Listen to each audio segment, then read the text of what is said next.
Ayan, good morning po sa inyong lahat. Nandito pong muli ang inyong lingkod, Sel TV Official, muling nagbabalik. At i-mute muna natin si Ate Irma na naka-live. Ayan, mamaya pong hapon tayo ay magla-live. Ngayon po ay ito'y upload lamang at short video lamang. Sasagutin lamang po natin itong mga tao na masyadong mapanglait. Ano po? Ah, Pasensya na po kayo kung ako'y hindi kaugali nila. Minsan nakakapag-ano tayo, sinasagot natin yung kanilang mga kayabangan kasi sobra na. Pero hindi ko po pinapalampas yung ako ay lalaitin ng hindi ko naman kilala kung anong klaseng pagkatao yung nanlalait din sa akin, ano. So dito sa nag-comment sa atin, sobra ka naman, Virginia, 'no? Sobra ka naman maka-comment sa akin. So basahin ko lang yung comment mo. Sabi nito ni Virginia, "Shoutout sa'yo ha, ito lang yung napansin kong comment mo. Pinagtatanggol mo dito si Ruwinem na dapa-dapa din ang ilong na katulad ng ilong mo." Tingnan mo sa'kin kahit papaano, may tangos-tangos pa ng konti. Ito lang Virginia yung aking maipagmamalaki. Kaya po ganito ang aking attire at tayo nakasombrero ay tayo lalabas sa labas mamaya, 'no? So, Virginia, shoutout sa'yo at shoutout din dun sa amo mo na, wakwak 'no? Yung mga alipores na sinusuportahan mo na puro may mga saltik ang utak 'no? Iisa yung likaw ng kanilang mga utak 'no? Mga utak abnormal, hmm? Hmm. At ikaw pala ay kampi dun sa mga alipores ni Rowinem na isang lukaret, hmm. At, tingin ko lang 'no, lahat ng alipores ni Rowena pare-parehas silang may mga saltik. Tingnan mo mga itsura, mukhang mga bangag, mukhang mga nakakatol 'no? Oh, ganti-ganti lang. Oh, 'di ba?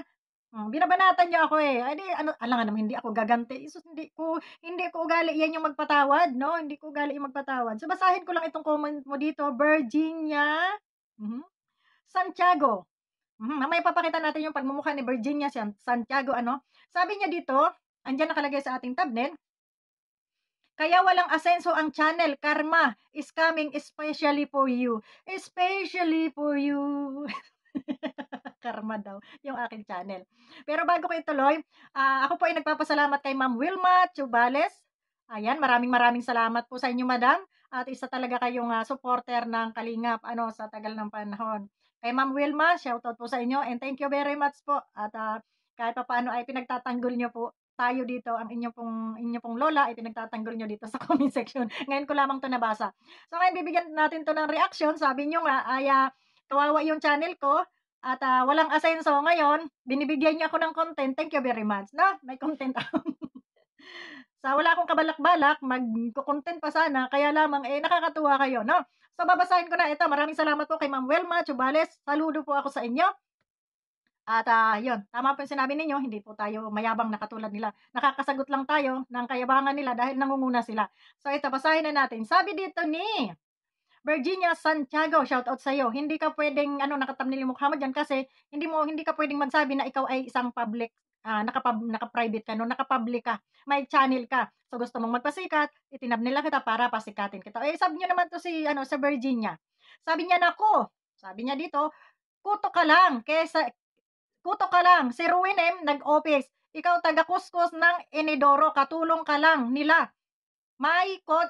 Katulong ka lang nila, may kotse, ikaw ano ang meron ka, matanda ka na, pagalang, mahiya ka naman sa anak mo at pamilya mo." Sagutin lang kita Virginia Santiago na may katok sa ulo. Unang-una, ang mga OFW, ang mga katulong ay wag mong nilalanglang. Dahil itong nilalanglang mong mga katulong na kesyo nagkukudkod ng inidoro ay ito ang mga taong malaki ang ambag sa ekonomiya ng ating bansa. Ha? Kung ikaw ay isang pulpol, ay manahimik ka na lang. Laitin mo na lang, ha? Yung mga politiko, ha? Wag lang yung mga OFW. Dahil unang-una, ang mga OFW ang nagpapasahod sa mga politiko. Tax ng gobyerno, tax ng taong bayan, tax ng mga OFW, remittance, ang pinapasweldo sa mga politiko. So doon ka manglait. Huwag mong laitin ang isang OFW dahil ang OFW na sinasabi mo na nagkukudkod ng CR, nagbubuwis ng buhay yan. Hindi ka ba kinikilabutan sa sinasabi mo? Unang-una, wag po tayong magyabang. Kung si Ruinem ay may sasakyan, nakakarag-karag, ay meron din po kami, ha? Meron din po kami dito. Euro po ito, hindi po ito Pinas, no? So, pangalawa, may kotse, pinagyayabang mo yung kotse ni Ruenem. Ilan ba kotse ni Ruenem? Yung mumurahin niyang latang sasakyan? Oh, sige nanlalait kayo, eh, 'no? Tapos sabi niya matanda ka na, "Ate ipapakita ko mamaya yung mukha mo at yung mukha mo ay puro filter," 'no? Huwag kang manlait dito sa pagmumukha ko dahil yung pagmumukha ko ay original, 'no? Original yung pagmumukha ko. Hindi ako nagpi-filter-filter na kagaya mo na halos mabura na yung mukha mo sa filter, ano? Hmm. Una-una do'n sa sinasabi mong mahiya ako sa mga anak ko, wala akong dapat ikahiya sa aking mga anak dahil nagtatrabaho ako ng maayos at kumikita ako ng malinis. Hindi kagaya ng ruwinim mo na kung hindi mang-uto sa mga sponsor at, mag-solicit ay hindi magkakapera, 'no? Huwag niyo ipagyabang sa akin yung mga sasakyan niyo na. Hindi ako naaantig diyan, tanga. Diyos me, ayokong magyabang. Huwag niyo akong pagsalitain kasi ako yung tao talagang hindi mayabang, 'no? Kung sasakyan din lang ang ipagyayabang niyo sa akin, eh, manhimik na lang kayo. Ha? Manahimik na lang kayo. Kung ako'y sinasabi mong isang kutong lupa, kasama na ng patay gutom, ay tatawanan ko lamang kayo kasi ako yung nakakakilala sa aking sarili, 'no? Hindi mo ako kagaya na nagkaroon ka lang ng kwintas, ay labas-labas pa dun sa liig mo at pinagdinis mo. Hoy gaga, 'pag natsogi ka, hindi mo madadala yang mga burluloy mo sa katawan. Oh, yun yun. So, eto naman yung sagot dito. Salamat kay Ma'am Wilma, 'no? Oh, ayan. Sabi ni Ma'am Wilma, "Hoy, ugok ka, hindi yan katulong, hindi yan mayabang si Sel, military asawa niyan at sa Australia, army asawa niyan." Totoo po yun. Unang-una, ah hindi po naman natin masabi tayo kung katulong o sabihin na natin tayo katulong, kasambahay, pero hindi po tayo kasambahay dito kasi nga wala nga tayong kontrata. Hindi po tayo stay-in. Ako po ay nakatira sa sarili kong pamamahay. Ano po? Kung gusto ko pong magtrabaho, nasa akin na 'yun. Kung ayaw ko magtrabaho, nasa akin na rin po 'yun. Kaya wag niyo po akong maliitin. Kung malaman akong suweldo, lalamon at lalamon pa rin ako. Ngayon kung magkasakit man po ako, ay libre po akong lahat dito sa ospital dahil ako po ay may mga insurance, may, e-card 'no, na kahit saan akong dalhin ospital ay libre po ang pagamutan dito sa akin, 'no. So gano'n po kahayahay ang aking life. Hindi man ako mayaman, gaya ng inaasahan niyo, pero hindi ko rin po hinangad na ako po ay yumaman, 'no. Yayaman ka nga tapos pinanggantihan din lang naman, ay wag na kahit magdala lang po ako ng asin, proud po ako doon sa aking, pamumuhay. So ayun, 'no? So ibig ko sabihin, huwag kasing manghusga 'pag hindi niyo kilala yung tao. Do'n lang po tayo sa topic, manang. Ngayon, 'di ba nilait mo ako? Ipapakita naman natin ngayon kung anong klaseng mukha meron ka. So ito po yung pagmumukha ng nanlait sa akin na ito ay si Virginia Santiago, may 7 subscribers siya, baka naman gusto niyong i-subscribe, 'no? So ito po yung nanlait sa akin, ayan po yung kanyang channel. Pakita ko sa inyo baka naman gusto niyong puntahan at, inyo na ring i-sub siya 'no. So, ito yung kanyang pagmumukha sa TikTok kung saan ay napupuno ng filter. Hmm, hmm. Yung kanyang ilong na malapad, ha, ayan ang kanyang ilong na malapad na parang ilong ni Ruenem, ilong ni LMJ, ilong ni FMT, ilong ni Federico at ilong ni ni Thailander. So, ayan po ang kanilang mga itsura, ha? Filter na filter, day, ha? Saan pa yung kanyang, mga video dito? Oh, ito, yung yabang-yabang niya. Tingnan mo nga yung bubungan mo rin, day. Parang walang kisame rin yan, day. O, yung nasa likuran mo. Huwag kang magyabang sa akin. Akala mo kung sino ka. Ako, hindi ako namamaliit ng tao kahit kubo pa yung tinitirhan mo. Pero, huwag kang masyadong manghusga sa tao na hindi mo naman kilala dahil ikaw ay sumusuporta lang dyan sa mga tangang sinusuportahan mo. Kagaya mo, bubita ka, ha? So, ayun. Ang yabang-yabang mo magsalita sa akin, eh, ikaw nga yung mukhang kutong lupa. Matay, day! Sasabihin mong ako matanda na? Tingnan mo yung itsura mo, nakapilter ka pa niyan, ha? Nakapilter ka pa niyan. Klarong-klaro na ang pagmumukha mo na ikaw ay senior citizen na, ha? Oh, ako hindi pa ako umaabot ng senior. Hindi pa ako ano, nasa bingguhan pa ako. Hindi pa ako maabot. Pero malapit na ako mag-50. 'Di ba? Malapit na. 48 na ako ngayon. O, 48, Inday. Ay, ikaw, mukha ka ng 60 or 70 years old kung wala kang filter. Klaro nga, eh, may filter ka na nga, eh, ganyan pa yung pagmumukha mo. Oh, 'di ba? Lawit na, Inday. Lawit na. Huwag tayo maglaitan kasi, parehas lang tayo, 'no? Oh, ayan, oh, klarong-klaro, nakapilter ka pa niyan, nakapilter ka pa niyan, pero hindi na maitatago ang iyong, katandaan. Kaya 'wag mo sabihing ako ay gurang na at mahiya ako sa aking mga anak. Unang-una, wala akong dapat ikahiya sa aking mga anak dahil pinapakain ko sila sa malinis na paraan, hindi ko pinagkurakutan kagaya ng iniidolo mo, 'no? Kaya ikaw manahimik ka, binigyan mo lang ako ng content, ha? O puntahan niyo itong babaeng ito baka sakaling i-sub niyo na rin at, may channel naman siya, mm. May channel naman siya at lawlaw na rin ang kanyang mga balat, mas lawlaw pa nga siya sa akin, eh, oh, 'di ba? So, naka-filter pa 'yan, ha? Ay, ako 'pag nag-filter ako baka sabihin mo 18 years old lang si Inday. Ah, oh, sige magsama-sama kayo ni Federico, yung mga malalapad ang ilong diyan, laitan pala, ha? Oh, ayan. Ikaw isang mukhang kulugo, 'no? Diyos ko, pa-filter, pa-tektok-tektok. Diyos mio, day! Salamin-salamin, ha, manalamin ka. Hmm,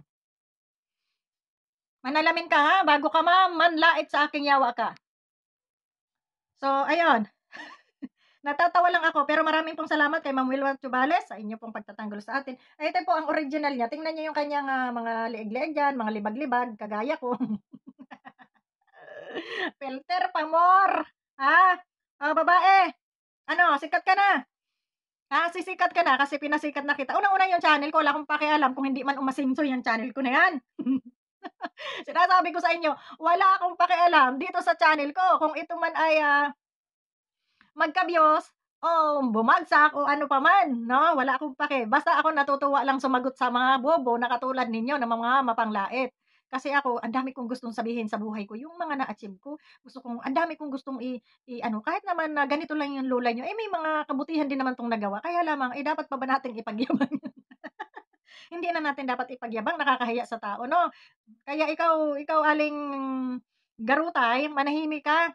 Doon ka na lang sumuporta kay Ruinem, doon sa tanga-tangang Ruinem at, doon sa pokpokers na Thailander, 'yun na lang sila ang suportahan mo, 'wag ako pasisikatin lang kita dito. 'Di ba? Eh, baka sumikat ka, ha? 'Wag kang yabang-yabang sa comment section at akala niyo patatawarin ko kayo, pera lang 'pag hindi ko nabasa yung comment niyo, ayan. Pero't nabasa ko itong comment mo at grabe yung panlalait mo sa akin dito at sasabihan mong ako'y isang kutong lupa, kuto lang ako kung ikukumpara kay Ruinem, si Ruinem nagkukuskus ng inidoro,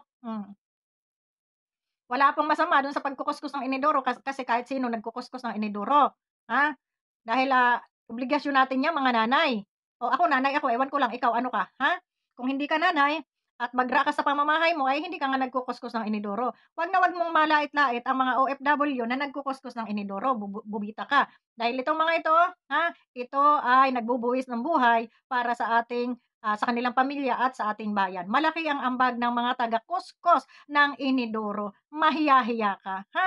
Yun nga mga nagtatrabaho dito mga caregiver yan, ha, yung mga professional yan, ha. Nagdudukot nga yan ng tae, ng poke, ng puwet ng matatanda para hugasan, ha, at nagkalamok-lamok yung kamay nila diyan na may mga dumi, may mga ibak, ha. Eh, mas nakakadiri yun kaysa dun sa inidoro, 'no? Kasi ang mga inidoro dito malilinis, ano pa yun, laging naka-sterilize pa yun, antibacterial, 'no?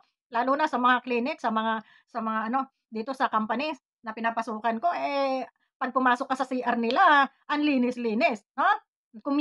Kumikislap ang mga ano nila, 'no? Kaya mas madumi pa, yung ibang mga professional diyan, gaya ng mga doktor, mga nurse, nagkakawkaw yan ng mga dumi. Oh, anong masama dun sa pagkawkaw ng inidoro? Hmm? Yung mukha mo nga, mukha ka ngang inidorong buwisit ka, nagpilter-pilter ka lang, ha? 'Wag masyado sa filter, ha, at, nakakaumay para kang bangkay na hinulbot sa kabaong nyawa ka. So, ayun abangan niyo yung live ko mamaya hanggang dito na lang at, hindi ko kasi masabayan si Ate Irma, 'no? Naka-live si Ate Irma. 'Pag hindi na naka-live si Ate Irma, ayun, upload na lang po tayo at, ayun, suportahan niyo yung channel ko para hindi na laitin yung ating channel at sabihin nilang kulilat.